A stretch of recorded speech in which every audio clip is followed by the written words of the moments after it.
MrBeast goes east to get some of that sweet, sweet Chinese money.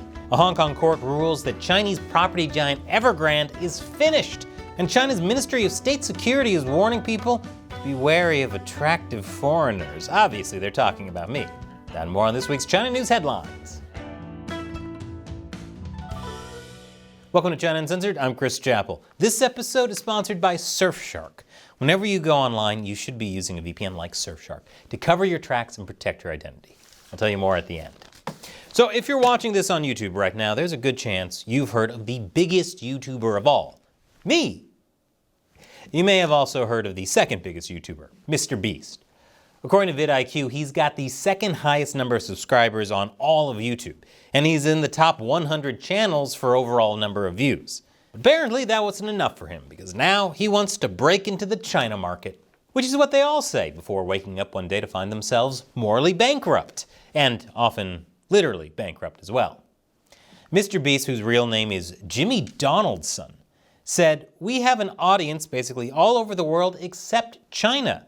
I thought it'd be cool to start getting the content over to China." Yeah, it would be cool. The only problem is what's standing between you and a Chinese audience is China's great firewall. YouTube is banned in China. To jump this hurdle, he uploaded his first video to the Chinese video platform Bilibili on January 22nd. And apparently he didn't realize what exactly he was dealing with, because in his first video, he offered to give $25,000 to 10 people who follow him on Twitter. Did no one tell him Twitter's banned in China? Of course, you can jump the firewall with a VPN, but that's technically illegal. So the first thing MrBeast did was something that could get his Chinese viewers in big trouble with the Chinese Communist Party. MrBeast is known for his challenges, but I think he might have bitten off a little more than he can chew with the China market. I would like to think he's just naive about China, but it's also possible he knows what he's in for and he's willing to go all the way. According to Fergus Ryan of the Australian Strategic Policy Institute, the map he uses of China in his video includes Taiwan. I wonder which tastes worse, the flavor of all those Chinese boots he's licking, or his MrBeast burgers. MrBeast should listen to Elon Musk, since the whole China market thing really isn't working out for him right now. Nikkei Asia reported this week that his electric car company, Tesla, is facing even more entry bans in China than before.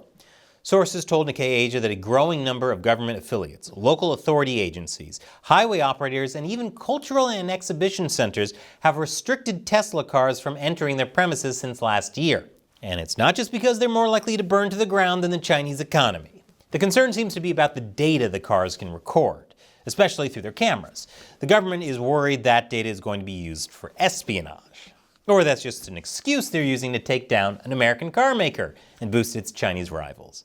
Or hey, maybe it's a little of both. I'm sure China wouldn't mind killing two birds with one stone. And since Tesla isn't doing so hot right now, and China makes up about 20% of its revenue, I bet Elon is starting to regret putting so many of his eggs in the China basket right now.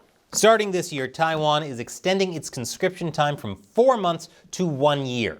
That means all eligible men will have to spend an entire year in the military. This is actually going back to how it was before 2017, when the KMT government started moving the military to an all-volunteer force. A poll taken last year showed that over 70% of Taiwanese people supported expanding the conscription time to 1 year.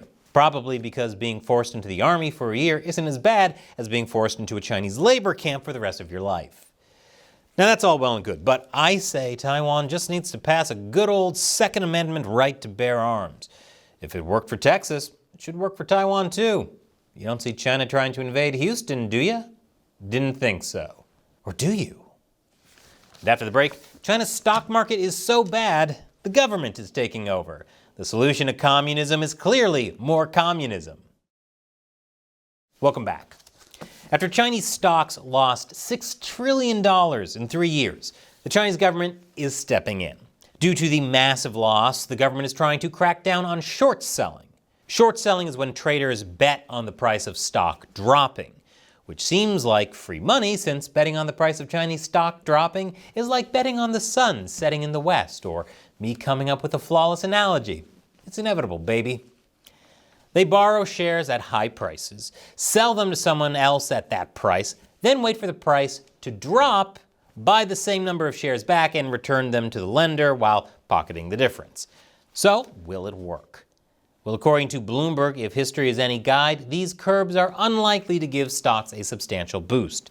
The Chinese government tried doing something similar in 2015, but it failed to actually keep stock prices from sliding long term.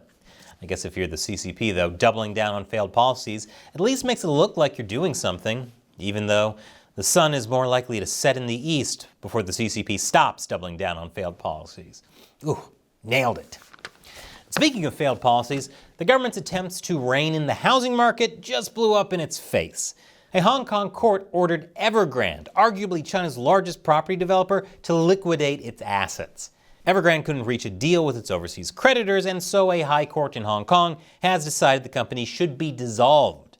However, this isn't the end of the story. Most of Evergrande's assets are in mainland China. And even though Hong Kong and China are a lot closer politically now, it's not clear if liquidators will have access to the company's assets in mainland China. Evergrande's fall started at the end of 2021 when it failed to make payments to its creditors. That came after the government limited lending to property developers to force a correction in the housing market, which had been ballooning for years. That set off a chain reaction of Chinese property developers defaulting on their loans. As of last June, Evergrande had over $330 billion in liabilities, the largest liability of any Chinese property developer. You hear that, MrBeast? That's the China market. And after the break, China warns people to be wary of very attractive spies. Welcome back. If you meet a pretty girl at a bar or a nightclub, you better think twice about making a move because she may be a spy. That's what China's Ministry of State Security is warning Chinese citizens, saying foreign spies may be laying exotic beauty traps. That's why I haven't been on a date in 7 years. It's not because I have no game, it's because I'm no sucker who's going to be tricked by a spy. The MSS said on WeChat that a Chinese man named Li S., who worked for a state-run company in China, was invited by a local tour guide to an adult entertainment venue while overseas. As he was enjoying himself, shall we say, men in uniform broke into the room and photographed him. Then they supposedly used that as blackmail to get him to turn over state secrets. The MSS says he continued to send state secrets even after he got back to China. That is until he was arrested. You see, this is why state-run companies should only hire people with exhibition fetishes. Then, what would they have been able to threaten him with? A good time? Is the story true? Who knows? I'm sure other countries use honey traps, just like China does. But is there a greater threat now than before? That's hard to say. But what seems clear is that Chinese leaders are getting more and more paranoid about foreign spies. You know, like those foreign spies that drive around in Teslas, vacuuming up China's state secrets. Odds are if someone's in a Tesla, they're not a spy, they're just a pretentious douche. China is also warning its citizens studying overseas about interrogating and harassing treatment at Dulles Airport near Washington, D.C. China's embassy in Washington accused U.S. authorities of unwarrantedly interrogating, harassing, canceling the visas of, and even deporting several students from China with valid travel permits upon their arrival. You know, it's usually the case that whenever China does shady stuff, it accuses its adversaries of doing it first. So I wouldn't be surprised if China has been trying to flood the U.S. with spies, and the U.S. is starting to catch on. Although, there are a lot of holes in this story. Namely, considering how much of a mess the U.S. immigration system is, I doubt they're capable of quickly deporting anyone. But it's not all gloom and doom for U.S.-China relations. The U.S. and China held high-level talks in Thailand this week. National Security Advisor Jake Sullivan and Chinese Foreign Minister Wang Yi discussed Biden and Xi having another phone call meeting, you know, at some point in the future, which has to be the most high-paid secretarial work there is, going all the way to Thailand just to set up a phone call? Let's hope they got a good deal on airfare, at least, for this middle school level relationship building. What next? Are they going to pass a note to their respective leaders that say, do you like me? Yes or no? Speaking of U.S.-China relations, though, China says it's finally helping the U.S. with its fentanyl problem. Oh, things really are looking up for U.S.-China relations. After Biden and Xi met in San Francisco last year, China agreed to resume working with the U.S. on controlling illegal fentanyl precursors coming into the U.S. Reuters reported that since that agreement, the U.S. has already made fewer seizures of illicit chemicals used to make fentanyl at U.S. airports after China moved to shut down companies that make them. Oh, So if it was that easy, why didn't China do that years ago when the opioid epidemic first started? Normally I'd say better late than never, but when over 70,000 people a year die of fentanyl overdose in the US, when China could have just turned off the tap, this is one of those cases of better never than never. So why the delay? Well, that's because China is doing this on purpose. China likes to claim that the main problem is a demand issue in the US. That's why it says China doesn't have the same problem. There's just no market for fentanyl there. But it's become clear through this and other actions that China does have control over the flow of fentanyl, and it's just not chosen to stop it.